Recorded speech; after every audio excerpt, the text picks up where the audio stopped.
السؤال اللي بيجي لي دايما من المدرسين في الاستشارات التسويقيه، ليه كل ما نيجي نعمل فيديو علشان نجيب منه تسجيلات للطلبه ما بنعرفش نجيب تسجيلات، مع ان في ناس تانية لما بتنزل فيديو صغير خالص بتجيب منه تسجيلات. تعال اقول لك بالراحه كده واحده واحده ايه الفرق بين الفيديو اللي بيجيب لك تسجيلات والفرق بين الفيديو اللي بيجيب لك مشاهدات. لما اجي اكلمك اولا وانت بتصور اي فيديو ليك لازم تكون حاطط الهدف بتاعك.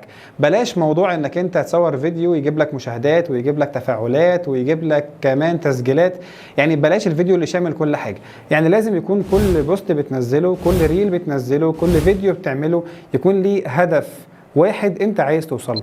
بكده اصلا تكون قادر تقيس نجاح الفيديو ده، هل نجح ولا ما نجحش. طيب نرجع للسؤال الاولاني، ايه الفيديو اللي هيجيب لي تسجيلات والفيديو اللي مش هيجيب لي تسجيلات؟ الفيديو اللي حضرتك بتعمله بتقعد تتكلم فيه عن نفسك وعن الحاجات اللي انت بتعملها وبتعرفه بيه عن نفسك، ده مش هيجيب لك ابدا تسجيلات. ده كل اللي بيعمله معاك ان هو بيجيب لك حاجه اسمها ريتش، يعني بيعرف الناس بيك. لكن الطالب مش هيخش ابدا يسجل مهما حاولت تكلمه طول ما انت بتعرفه على نفسك. باختصار شديد جدا، علشان خاطر تجيب تسجيلات لازم تحل مشكله من مشاكل الطلاب. بص الموضوع بسيط ازاي، يعني لما تيجي تصور فيديو حل مشكله للطالب، بلاش تطلع في الفيديو تقول له انا مين وبعمل ايه.